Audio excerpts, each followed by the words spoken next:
He's smacking the Quran with bacon. There is no Sharia law in Dearborn. And anybody that tries to burn the Quran, he's smacking the Quran with bacon. There is no Sharia law in Dearborn. And anybody that tries to burn the Quran, God will get them one day, I promise. Muhammad was a pedophile and a rapist.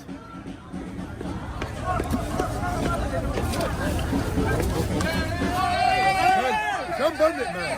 You can't burn it. It's America. No, sir, you can't burn it. It's America. No, sir, you can't burn it. It's America. We don't respect America. We don't respect America. No.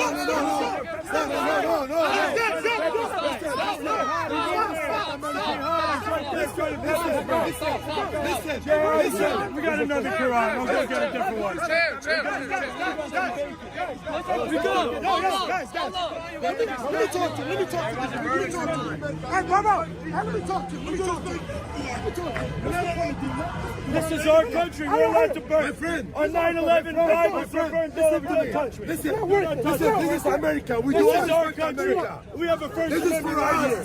We have a First Amendment right in this country. We have a First Amendment right in this country. We can burn any pedophile we want. This is our country. in the Bible, This is our country. You have burnt the Bible and beheaded Christians all over the world. You have beheaded Christians all over the world. You have burnt the Bible and beheaded Christians all over the world.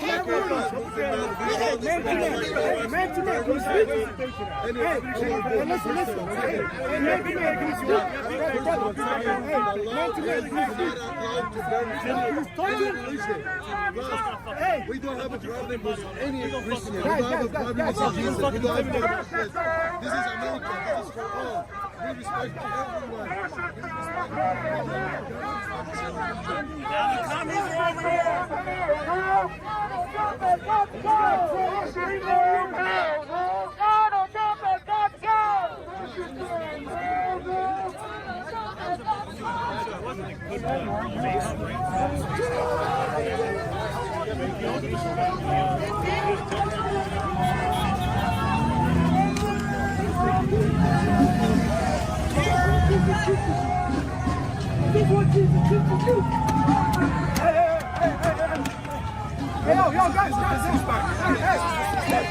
As I went through this video, I realized how many people see this as part of a much bigger problem. Yeah, and some think America, and really the West in general, has been heading towards these kind of clashes for a long time, ladies and gentlemen.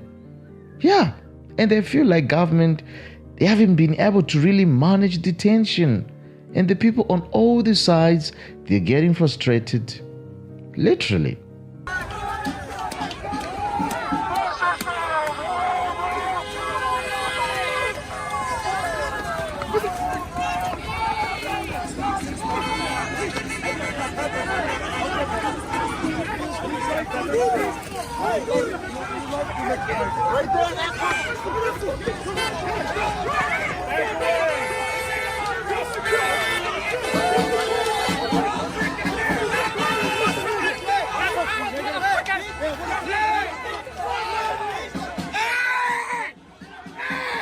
United we stand!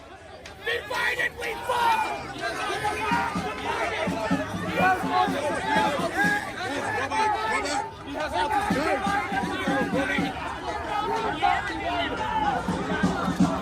Jesus is king.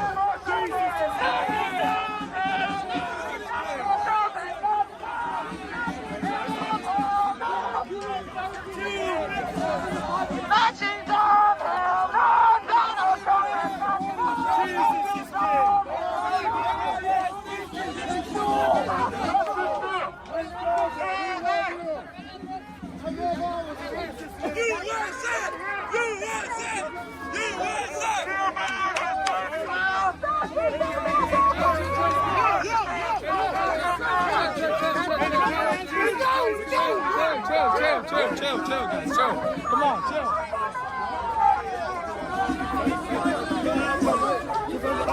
I want to pepper spray. So Oh, you can say whatever you want. Don't burn the ground. That's it.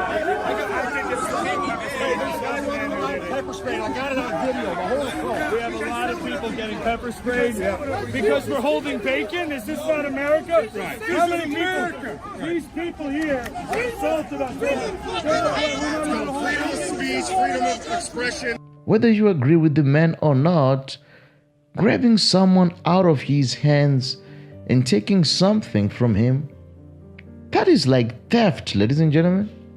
I mean, I don't get it. You can't just grab something from somebody and run away, because, ladies and gentlemen, once we start justifying taking someone's property because you don't like what they are doing with it, you set a precedence that can spiral real fast. You see the other side? Yeah, absolutely. And obviously, at the same time, well, I do understand some people, they wouldn't even support banning any religious book after all, because for them, it's not about who's right or who's wrong. They just believe that once someone owns something legally, obviously they have the right to do with it whatever that they want, even if it's distasteful. But for others, it's the reaction from the crowd that crossed the line. You see? Yeah, because they believe that responding with aggression only proves how emotionally charged these topics have become. Literally. But honestly, ladies and gentlemen, what ties all these perspectives together is the same underlying fear that society has become more divided. Yes, and that people, they are losing their ability to disagree without violence. What happened? How did we get here? And that the cultural differences, if they are not properly managed, will turn into full-blown conflicts. Yeah, you see? And that's what, a lot of people are really talking about, especially if you watch a lot of these kind of videos. Because, ladies and gentlemen, in a strange way, this situation reflects where we are right now, divided emotionally and trying to figure out how to live together in a country where everyone believes something different. You see? I'm a journalist. I'm not a protester. This is my badge. Okay? Today on the streets of Dearborn, I was pepper sprayed, maced by protesters because I asked them simply why they were harassing and touching another individual who had stated repeatedly that he was only on their side of the street to talk to them and have a dialogue. My phone was smashed. You can see the broken camera right there. They stole $50 out of my pocket and they stole my microphone receiver. I went and I told one of your officers, badge number 3668, that this had happened. He told me there was nothing that could be done about it unless I went to the station. I told him, I can't go to the station. I'm working. I'm doing my job. He said, I'm working too. I said, yeah, and your job is to protect me and all of the people that are out here today. Okay? So we said that I could go into the station later. I told him, you're never going to catch the guy if I go into the station later. He's going to leave. He's dressed head to toe in black bloc. I filmed the whole thing, but he had a mask on his face. You'll never, ever get an opportunity to arrest that person ever again if you don't go and get him right now. He said, sir, I can't leave my post. 5 minutes later, I caught him in the parking lot on a personal phone call. Okay? Repeatedly today, I watched people that are in this room get attacked by other people that are in this room. I watched your officers not respond to those attacks repeatedly. Then I saw somebody who was in this group, which again, I'm a journalist. I'm just documenting what's going on, and I'm here to tell you what's going on. I saw somebody in this group get arrested. I asked the officers, habeas corpus, please articulate probable cause for arresting this person. They refused to. I asked name and badge number. They refused to give me their name and badge number as a member of the press with my badge clearly displayed. They would not tell me why they were arresting this person. They just did it. Okay? Yesterday, I was exploring Dearborn. I came here just to document this from Seattle as a journalist. Okay? I was exploring Dearborn. I walked up and down Michigan Avenue. There wasn't very many people out. Then we wanted to hear the call to prayer that we've heard so much about. So we went to a mosque. And at that mosque, I was followed by a drone. If I moved forward, the drone moved forward. If I went backwards, the drone went backwards. I went to a gas station, and that drone waited outside of the gas station, just above the door, for me to leave so it could begin following me again. I was followed by vehicles, and I was followed by individuals on foot. There was a lot of talk in here today about sexism. So I'd like to quote the Prophet Muhammad. Okay? One of my favorite quotes from the Prophet Muhammad. A woman's testimony is worth half that of a man's due to the deficiency of her mind. God created two sexes, one superior and one inferior. That's why your women wear hijabs, because they're inferior to men. That's why in most Muslim countries they can't leave their homes without permission of a male guardian. Is my time up? You have 30 seconds. You had 30 seconds. Oh, 30 seconds. Yeah, okay, great. Go ahead. Yeah, I think I shouldn't feel like a dhimmi in my country. That's what I feel like in Dearborn, Michigan. It doesn't feel like home. I feel like a dhimmi, a second-class citizen, which is what Christians are in the majority of Muslim countries. Dhimmis. Second-class citizens.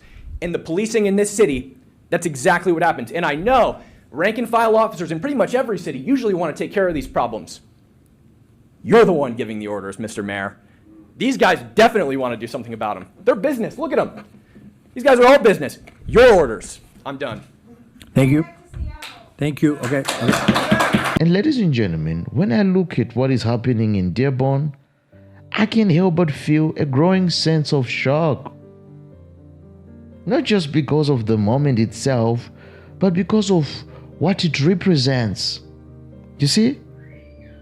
A lot of people watching this feels like something definitely is shifting in America. Yeah. And honestly, I get why. Because you hear it almost in every reaction when people talk. People feel like this country is moving in a direction they never expected to see. Literally. And the leadership in certain cities has become disconnected from the broader communities, the people that they represent. You see? They believe that local officials, they are prioritizing specific groups rather than serving everyone equally. And that, ladies and gentlemen, who makes some people feel ignored, unprotected, especially from the leaders. It shouldn't be that way. You see? Yeah, because it's about the sense that certain neighborhoods have formed strong cultural blocs that operate almost independently from the rest of the country. Can you imagine that? It's crazy, right? Because I do believe that to many Americans, that feels unsettling, especially when it clashes with American norms, laws, or even free speech values, ladies and gentlemen. You're a Christian, correct? Yes. You love Jesus? I love Jesus. You're a Christian. They don't love Jesus because they're on the other side with the Zionists. The Zionists, they don't love Jesus. So what does that make them? Some goofy ass motherfuckers that don't know their own religion. They really don't know their own religion. And are you guys members of Islam? Muslims? Yeah, Muslim. I'll die for Jesus any time of the day. And what do you guys think about when people say that Dearborn has been Islamified or that Sharia law is being upheld here? There is no Sharia law out here. If there was a Sharia law out here, they would have been beheaded me. They would have been beheaded me and cut off my hands. What's the difference of just Muslims and members of ISIS? Oh man, ISIS, they're not even Muslims. If ISIS was Muslims, they would have been stepped in and fought Israel. Why out of every country they ain't fight Israel yet? You tell me. ISIS is they're a plan. They're all plans. They're all plans. They're not real Muslims. They towards the Americans. Because they know at the end of the day. A real Muslim like us will invite you to our house, come in, eat with us, sleep with us, whatever you want. That's real Islam. ISIS and all of them, plans. They're all planted by somebody. That's not real Islam. We want to make sure our children can grow up in the same America that I grew up in. White Christian country. Our founding fathers' blood soaks this land. not for Muslims and Islamic jihadists to play their prayer calls where our children walk to preschool. It's disgusting what they've done to Dearborn, Michigan. They have turned this into Rome. They've turned it into London. It looks like another country here. Every single sign on every single street is in Arabic. How can you consider yourselves as assimilating Americans when you don't eat the same food we eat? You don't speak the same language we speak. You don't do anything that Americans do. This is our country, and we will not stand for Islamic invasion. Are you worried about the Islamification of the United States? Yes, it is one of the most paramount issues we can face. Especially here in Dearborn, Michigan. It is in Minneapolis in 1970, was a 95% white city and white state, Minnesota. If you ask Grok, the next 1,000 children born, only 42% will be white. We are seeing rapid demographic shift and ideologies that are clashing here in Dearborn. These people want to see white Christian men eradicated. They want to see our forefathers' land be destroyed. They do not have any love in their hearts. They are here to dominate us, Nick. Would you say you're a white supremacist? No, sir. I am an American supremacist. I love my country, and I know that we only have a few homelands left here. America was founded by white Christian men, and it should remain a white Christian country majority. We should not be replaced. We have nowhere left to go. Our country's falling. And what do you think about us having freedom of religion? Should we try to appease or pause the progress of Islam here? Of course. They don't speak our language. They don't dress like we do. They don't eat the same food. They have nothing like we do. They're here to dominate and change our culture, our religion, our government. These people hate the American way of life. They danced when the Twin Towers fell. These people are terrorists. They're jihadists that are looking to destroy our country. Look at them. They're animals, and they don't know how to behave. These people all have criminal records, I'm sure. They're all petty larceny thieves trying to steal our country from us. I despise them, and I want them out. Send them back. Deport all Muslims. Deport all Muslims and ban Sharia law. Get them out of America. They're saying that Muslim is peaceful. Islam's a peaceful religion. Look at they can say whatever their book says, but look at the actual proof in the pudding. Everywhere that they are, there's Muslim gangs. Sweden's numbers have tripled just in the last 20 years. Everywhere where they take over, all they do is sexualize our children, and because their own prophet Muhammad, the 9-year-old Aisha, and they have no standard like our standard. Are you guys worried about the Islamification of Dearborn, Michigan? Oh, yeah. In America, does it worry you that Islam is the fastest growing religion here in the United States right now? Oh, yeah. Yeah. What worries you most? The fact that what they do to women and children. They take over other countries. Obviously, that's what they're trying to do here. I can't believe it even got this far. Where do you think the role of freedom of religion goes in place here in the United States with I don't Islam? consider that a religion. And once these cultural battles take root, they are tough to reverse. Let's study history. For example, let's look at the United Kingdom, the UK. Is a case study in some parts of Europe where similar conflicts have been reported. You see? And there is a feeling that different standards apply depending on who is involved. But is that the way it's supposed to be done? Is that the way the law is supposed to be carried out? Of course not. You see, and whether it's true or even not, the perception alone is enough to create anger and division. See? Yeah. Why does it feel like certain laws or constitutional protections aren't being enforced evenly? Because I believe that there should be some federal investigations. Yeah. I think that if local authorities aren't handling things properly, maybe national institutions, they need to step in before situations even escalate further. Yeah. Because at the core of all this, ladies and gentlemen, is a feeling that Americans' identity, the identity of America, is being tested. Absolutely. You know what the funny thing is?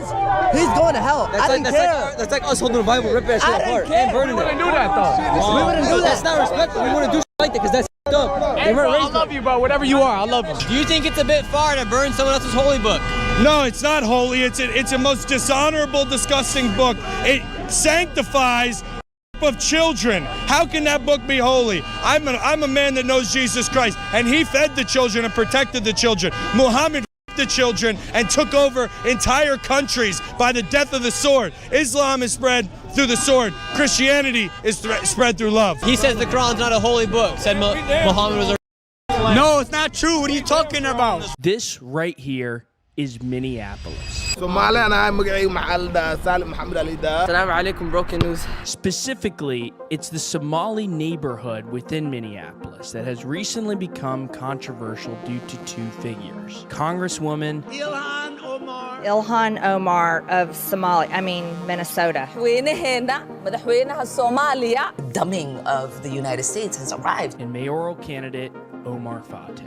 Where Democratic Socialist State Senator Omar Fateh is now just 5 points behind Jacob Fry. Magalada, Minneapolis. There may be no immigrant community in the nation more tied to its political leaders than the Somalis in Minnesota, so we decided to go past the clickbait and culture war and explore the community with curiosity. That's what America stands for. Like, everybody's segregated in their own community. But they're walking around in sandals in the winter and you're just going, oh my God. What's it really like? Do they love America? Our children will take a gun to defend national interest of the United States. Our journey took us to a massive open-air Somali mall, which a cop escorted us out of, to Omar Fateh's campaign HQ, to a studio where we interviewed Somalia's parliamentarian who actually lives in Minnesota. Come with us to Minneapolis. We in Minneapolis, man. Murderapolis, bitch, get in tune. That was not the greeting we expected when we pulled into Cedar Riverside. Misconception in my eyes would be that the Somali community are a threat. No, before Somali, we're Muslim. And Somali people that are real Muslims that are on their deen and on their way, peaceful. 3 mosques just in walking distance right now as we speak. And it's so beautiful that you can just take your feet and just walk to the mosque. Everything's easy over here. I asked Salim how he ended up in Minneapolis, and he told us that he was actually born in Kenya, which many Somalis fled to after its government collapsed in 1991. Obviously, I'm an immigrant, but at the end of the day, this country welcomed me. For my family to strive in this country, I'm glad and I'm thankful. But Salim then fell into hot water in South Dakota, where he was charged for murder. To this day, if you Google my name, Sioux Falls, you're gonna see murder. It's called defamation of character for real. I missed the birth of my niece. Something you didn't do. Something I didn't even do. Yeah. I feel like I got a little story to tell too. My name's Salim Muhammad, man, and I ain't not a murderer. Yeah, well, dude, I'm glad at least you're out now, and hopefully you get justice. Justice been served, but to who? We left Salim and turned the corner where we saw the fire he referenced, and also tried to interview some locals. We're trying to figure out what happened. Yeah, we have a little fire. Do you know what happened here? I don't know. Well, do you know what happened here? I don't know. What surprised us was how many Somalis we met who moved to Minneapolis from other states. There's really been a second migration to Minneapolis for Somalis. First to America, and then concentrating there. One of the Somalis who's done just that is Omar Fateh, who was born in D.C. Yo, Abdelkader Yassin, Team Kega, we need volunteers. Today, nearly 100,000 Somalis live in Minnesota, and the majority of them are in the Twin Cities. And I want to speak directly to the Somali community. Minneapolis is your city. We are in Cedar Riverside, which is the Somali capital, not just of Minneapolis, but of the U.S. And right behind us are some of their apartment buildings. This is the sort of center of where the Somalis live. Now, 50% of the people in this neighborhood speak Somali. I also think that societies, they can lose their shared values almost without noticing, until one day the change becomes impossible to ignore. You see? Yeah, and whether you agree with those fears, it's undeniable that there is a lot of people feeling like their concerns are simply being ignored. They are not being heard.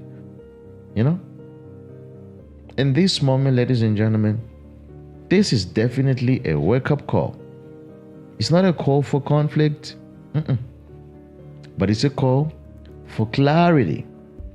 See, Yeah, a reminder that our leaders, they need to protect the rights of all these citizens equally. Yeah, that communities need to find ways to coexist, one way or the other. And this is important. They shouldn't be pushing each other to the extremes, you see, and ignoring the growing tensions. It's only gonna make things worse. Sure, it's a good opportunity to move to America, but do Somalis love America though? We ended our trip to the nondescript office of United Somali TV, where we interviewed Somalia's parliamentarian Mohammed Dini for a discussion on Somali-US relations. In the Middle East, no other nation came to us because there was a warlords in Mogadishu, and Americans came to us. They assisted Somali people and paid millions of dollars. Number one supporter when it comes to Somalia's stability and peace is Americans.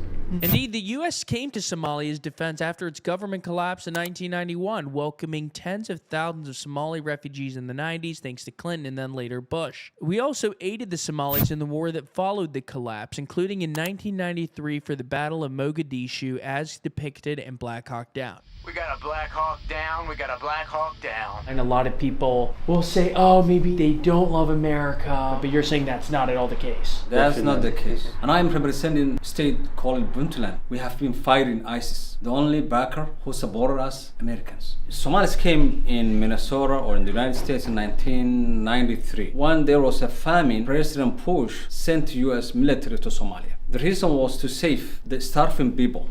I appreciate that. Somali Americans belong to this great nation. Somalis in America, again and again, love United States of America. They want to defend American value.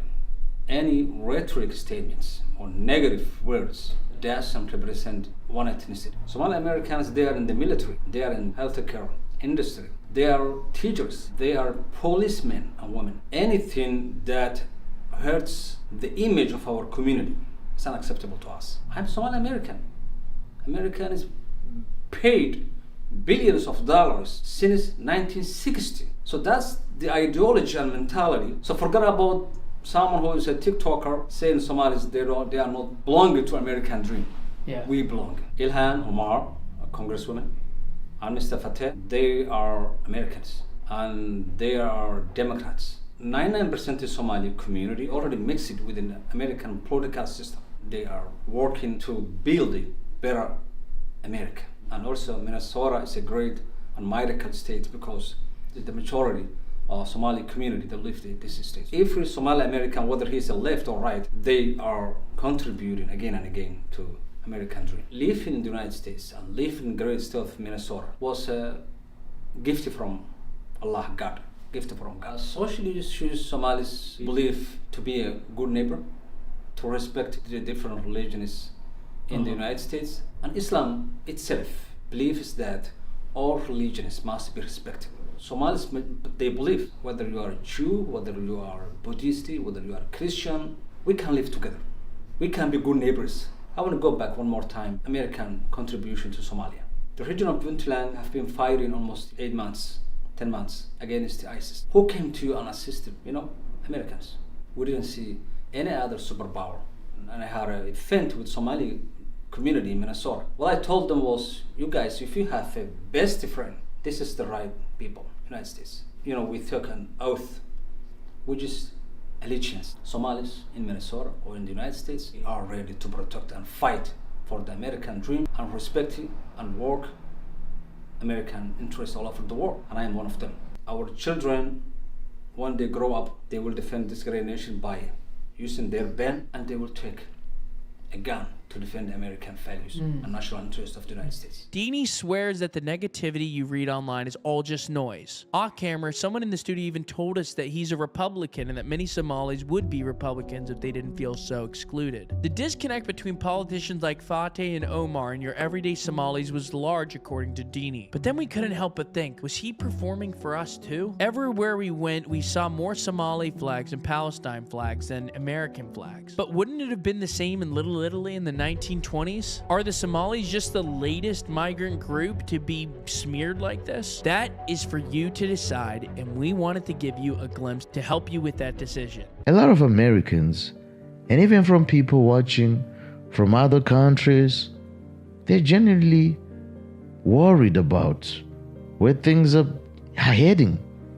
You see? And honestly, I understand why. There's this growing belief, ladies and gentlemen, that if people don't come together soon, the nation could lose something. You see? Yeah. That once felt unshakable. Literally. Yeah. You see? Because, ladies and gentlemen,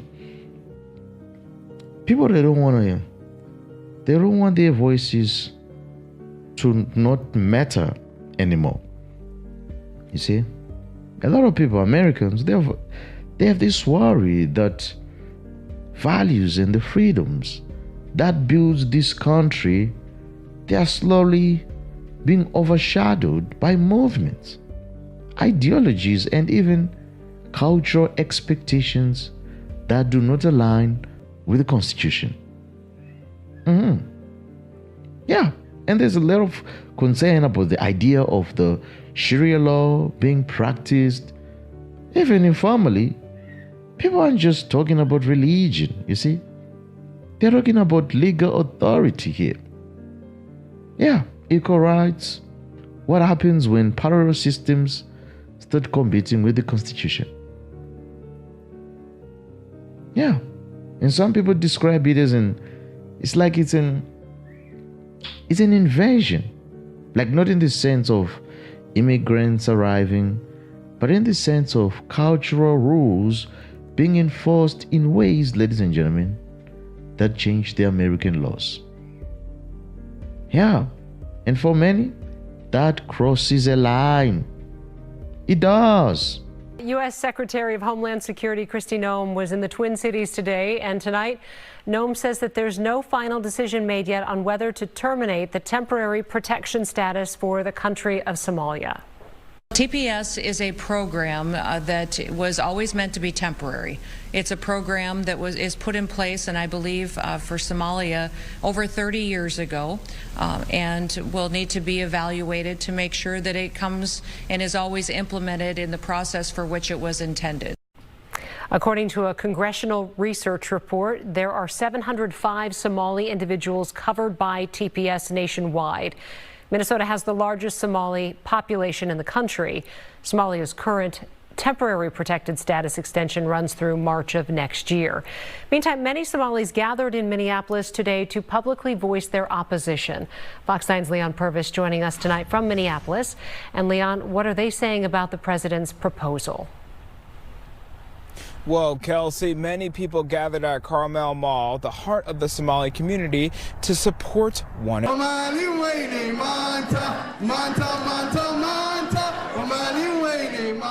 Carmel Mall was packed on the 4th floor with people from the Somali community and people coming out in support.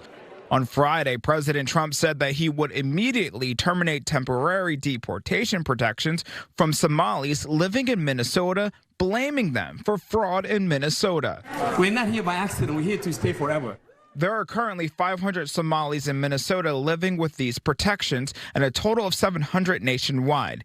Many expect this to be challenged in court, but in the meantime, Somalis here say they are fearful of what's to come. People are always going to be fearful, but we're telling our people we're greater than their fear. We have resilience. We're people that are brave. When temporary status is revoked, federal law states it can't take effect earlier than 60 days after publication of that notice, and it has to come from the Secretary of Homeland Security, Kristi Noem. What the president is doing is un-American. It's not Minnesotan. The Protected Status Program for Somalis was launched in 1991 by President George H.W. Bush. It grants protections to eligible people who can't return to their homeland safely due to civil war or natural disasters. What we decided to do is to bring our community in the heart of in the Somali community here in Minnesota, which is Carmel Mall, to show that, our neighbors are with us, Minnesotans are with us, and we're all together in this fight. There's no word yet on if or when the removal of temporary status will take place, but experts say if someone is under temporary protected status from Somalia, to check with them on legal counsel to see what their options are. We're live in Minneapolis. Leon Purvis, Fox 9. All right, thanks, Leon. There were also comments about threats and open hostility. Well, ladies and gentlemen, people are alarmed when someone says they are willing to harm others, or when individuals claim loyalty to foreign nations rather than to the very place that they are living in. You see? Because that kind of talk, whether you like it or not, it makes people feel unprotected. Especially when it's happening out loud and the public without consequences. Can you imagine? And at the same time, a lot of people, they feel exhausted by being told things like diversity is always a strength. You see? Yeah, when what they're seeing feels more like division instead of unity.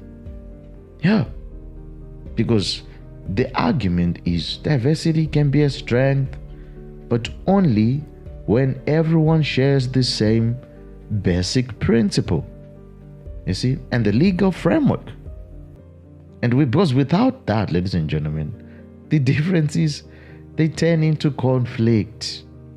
You see, instead of collaborations. It's sad, I know. But hey, that's what it is. You see? NYPD is targeting Muslim women.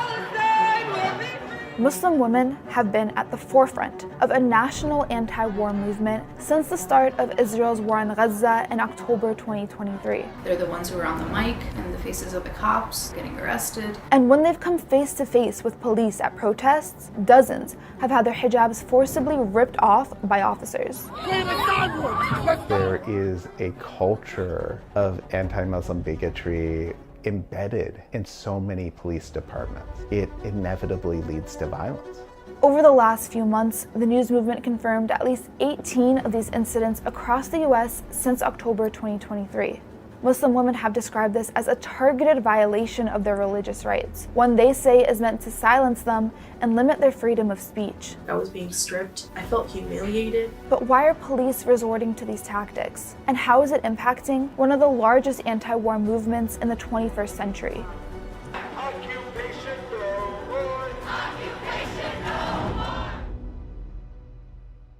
So this is where I have all my hijabs. That day I was wearing this one. It used to be one of my favorites, but I kind of just don't want to wear it anymore. You're clear. We traveled to Allentown, Pennsylvania to speak to one student whose hijab was forcibly removed by the New York Police Department. So I actually started wearing mine end of October 2023. There was one video that was trending, and it was men covering this one woman coming out of rubble and taking off their own shirt just to cover her hair. And then that kind of stood with me, and previously I never had an inclination to wear hijab.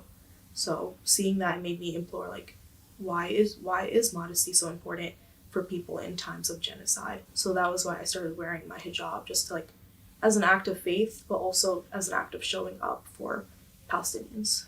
Millions displaced, thousands under the rubble. From October 2023 to August 2024, Jaiden said she attended anywhere between 20 to 30 protests for Gaza. But that momentum stopped after one demonstration that would change her relationship with protesting forever. At that time where there was so much escalations in Gaza, and there was also our mayor, Eric Adams, calling for support for Kamala Harris. This enraged a lot of New Yorkers because Kamala Harris is equally complicit as Biden for the genocide that has been unfolding in Gaza. I knew that I really wanted to go to this protest, and I had to go alone that day. Jaiden said there were nearly a dozen officers monitoring the area at the start, but she noticed that change when protesters started marching. And you can see that calls were being made for more enforcements. When I saw the bikes, I knew that this was a huge escalation of the police officers, and that there was just so many of them. I wasn't prepared for this. I was stuck in a circle basically with police officers entrapping me and a whole herd of other protesters into a circle. This circle that Jaiden found herself in is a police tactic called kettling, which they use to control large crowds. Officers surround protesters and corral them into small spaces while blocking exits. This can often force people into direct contact with officers, even those who may want to leave and disperse. These standoffs often lead to police brutality and violence. The practice is so controversial that the NYPD was sued for using it in 2020 during the George Floyd protests. They started chanting, "Go back, go back." It's like the police officers were told all at once to start shoving us. That's when he had grabbed one of my hijab pieces and had grabbed it. I was looking at him directly in the eye and I told him, "That's my hijab, that's my hijab."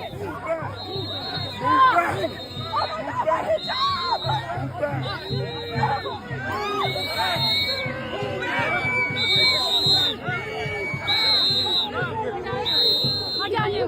I got you! You're okay, you're okay. I got you! I got you! You're okay. So when police officers had pulled this, it would basically cause my hijab to just shift over like this. At least this much was showing. So that entire amount. I don't know how else to explain it besides a noose. I felt like I was being choked. Do you feel like he knew what he was doing? I definitely think he did because I told him this is my hijab and he still did not let go. Him seeing me in the eye and feeling no remorse, I was yelling out, "I can't breathe.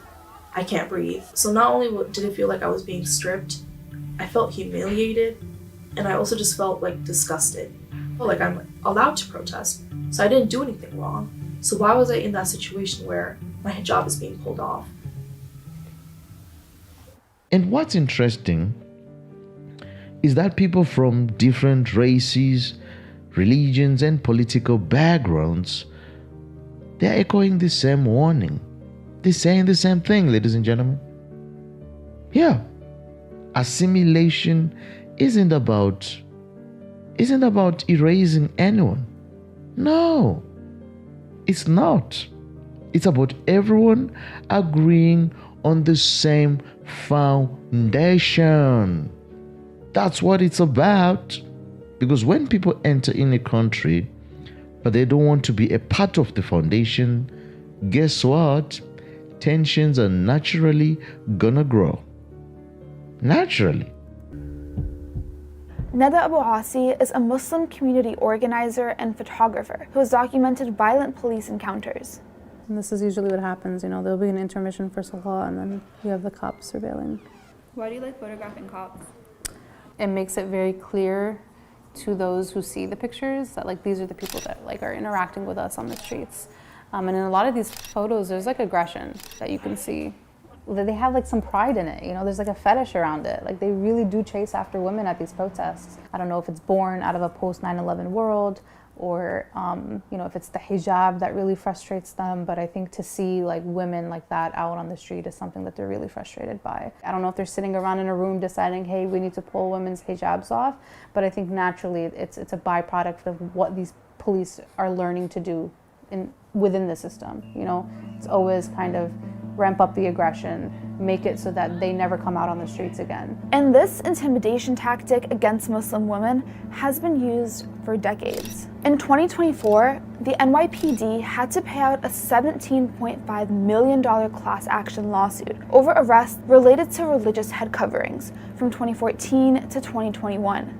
Protesters who wear the hijab are being targeted, and when they're having their religious head covering removed in public, that's a violation of the First Amendment. That's something that is clearly illegal. To learn more about the tense history between Muslim women and the NYPD, I spoke to one of the lead attorneys on that case. The history of anti-Muslim bias And American policing is, incredibly old, whether it is, the systematic targeting of Black Muslim organizations in the mid-20th century, the systematic targeting of Muslim Americans more broadly post 9/11. These files from the NYPD's demographics unit show how police photographed and eavesdropped on conversations in coffee shops, travel agencies, newsstands, grocery stores, and car services. According to Albert, these systems of Islamophobia are now being weaponized to silence anti-war protesters. We've seen a real willingness to use the post 9/11 national security framework to delegitimize political protests. It is really chilling.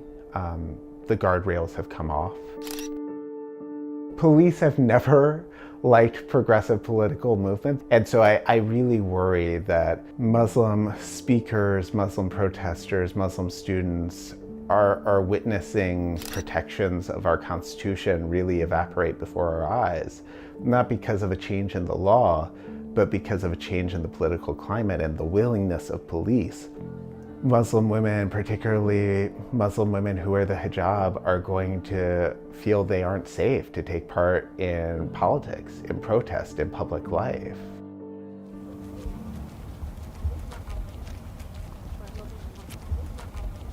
With what had happened with my hijab, I didn't really want to encounter any more people. I didn't want to have conversations. And I also didn't want anyone noticing me. So I typically go this way for classes because I don't want to be in the academic row, which is where everyone walks for classes. I stopped organizing. I started becoming more quiet. I had a lot of issues with just being in public spaces, doing basic functioning things. I've decided to take the action of pursuing this case of suing NYPD. So here, this is Zarmeen. She's the other hijabi that's also in this case lawsuit.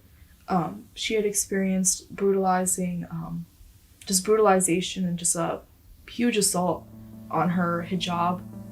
Instead of backing down, Shajneen and other Muslim women across the country are resisting. In states like Arizona, Pennsylvania, Texas, and New York, they're suing for their rights to protest and practice their religion freely. We wanted a policy change. We want NYPD to stop this fear tactic, put it in their training to make sure that they're not ripping off hijabs off of protesters. We need political leadership that really holds police departments accountable for the way they behave. So we've seen a wholesale failure by civil society to really protect the invaluable place of protest in our public life and our political system. As of now, there's no federal law that specifically protects Muslim women from having their hijabs pulled off at protests. Instead, they're forced to trust police to respect their rights. The same institution with a storied history of anti-Muslim bias. And when we fail those who are speaking out, even those who we may disagree with, we are failing the very heart of our Constitution. We need a wholesale reimagining of what policing under the rule of law looks like in the United States. I'd like to think that there are Muslim women who have never politically organized and have seen these things happen and thought, I need to get in there. There needs to be more of us out there. So every time I wear my hijab, I always think about Gaza because that is the reason why I started wearing this hijab. Yes, it was for my faith, it was for Allah, but I wore this inspired by the Muslim women in Gaza. I know that I am speaking the truth, and I know that I'm not in the wrong. And at the end of the day, the message I keep hearing is simple. People want America to stay America. Yeah. Not because that they hate everyone. No. But because they love freedoms, the rights, the culture that made this country unique. And they don't want to lose it. You see? Whether these fears are right or wrong isn't even the main point. The point is that millions of people feel them. So ignoring those concerns, it won't make them go away. If anything, it will only deepen the divide. You see? Well, ladies and gentlemen, for me, this whole situation it's not really about one city or even the maybe one confrontation. No, it's actually a mirror reflecting the confusions and the mistrust spreading across the entire country. You see? And until those issues are addressed honestly, and not dismissed or even sugar-coated, these moments will keep repeating themselves, whether we like it or not. So it feels, to some extent, that America is at a crossroad, and people, they can feel it. You see? Yeah. And the bigger question everyone seems to be asking, ladies and gentlemen, is, will we ever be together? Will we ever come together before it's too late? And I hear it over and over and over. They are in America for the money, for the benefits, for the culture, but not for America. Yeah. In other words, their hearts are still belonging somewhere else. And with that mindset, you can start seeing a lack of assimilation that will definitely create real frictions. Not because anyone hates anyone per se, but because the cultures never met in the middle. You see? In other words, it becomes Somali in America instead of Somali American. You get? And the gap grows even wider every day. You see?